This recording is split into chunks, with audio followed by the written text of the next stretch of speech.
think people realize how unique what we are doing right now is, this joint NAAA HR and SHRM meeting. And then second of all, let me say, I don't have all the answers. I've got people in this meeting like Bill Shackelford that's here with me in Atlanta.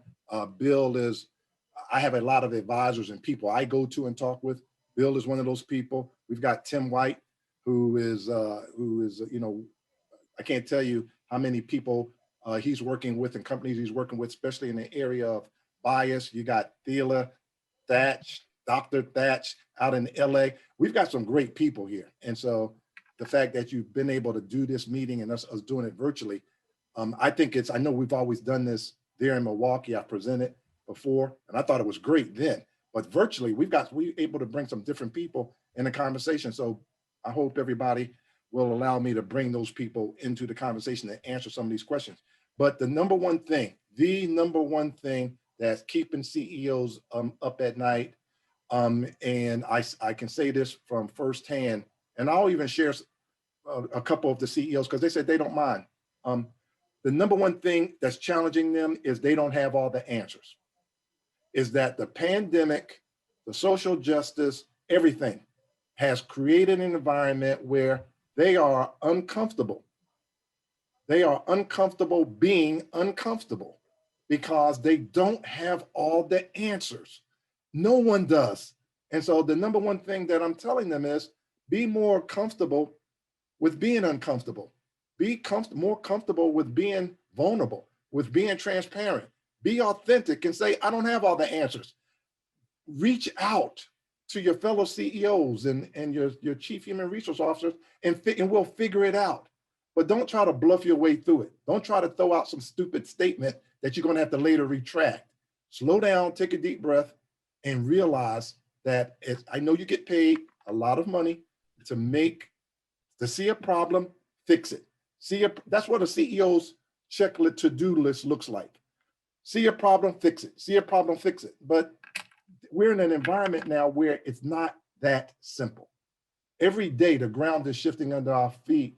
So I'm trying to get them to change, not change, but adapt their leadership style. You have to realize most of these men and women have an MBTI profile of ENTJ. They are drivers. They are fixers. They are decision makers and problem solvers. And they like to do it quickly, oftentimes without having all of the information. That's what their board of directors pay them for. That's what their shareholders expect them to do. But they're not comfortable, Al. They're not comfortable. And so that's the number one challenge. They have to get out of their own way. And they have to realize that they have a team and an ecosystem that they can rely on.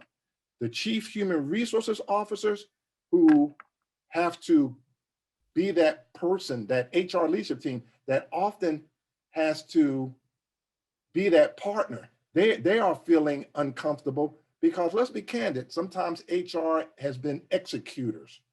You know, it's like, okay, we gotta, you know, the leadership wants us to do this. Here's how we're going to execute it.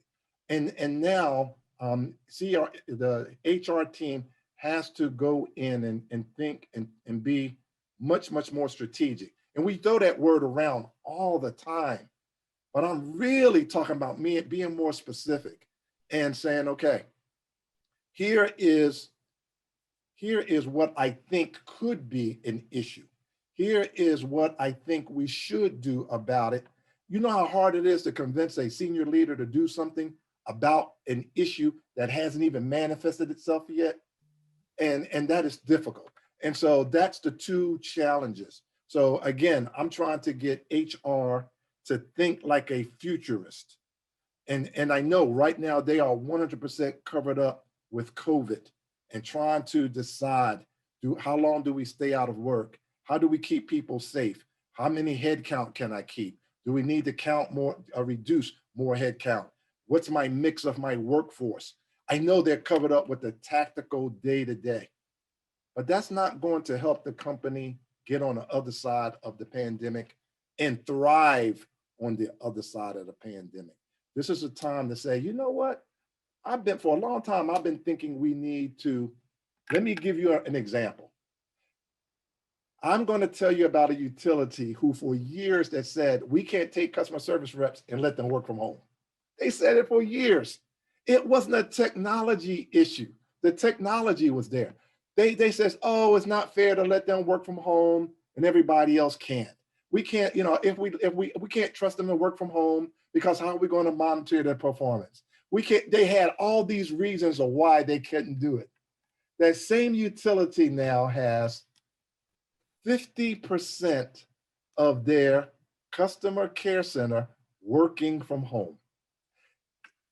What I told them was, that's great. Why don't you now, as a performance management metric, say, not everybody's going to continue to be able to work from home. Only the top performers are going to be able to work from home. And then we're going to let the top performers pick their shift. We're going to let the top performers use that, go take it to the next level and use it as a way to enhance performance. And here's the issue. They says, well, Doc, how are we going to bring those people back? I says, you don't. You're not going to get those customer service reps that ever want to come back into the physical workplace. They're already tied to a phone. So we've got to get, HR, we've got to get out of our own way, and then we've got to help our companies get out of their own way. You can't put the genie back in the bottle.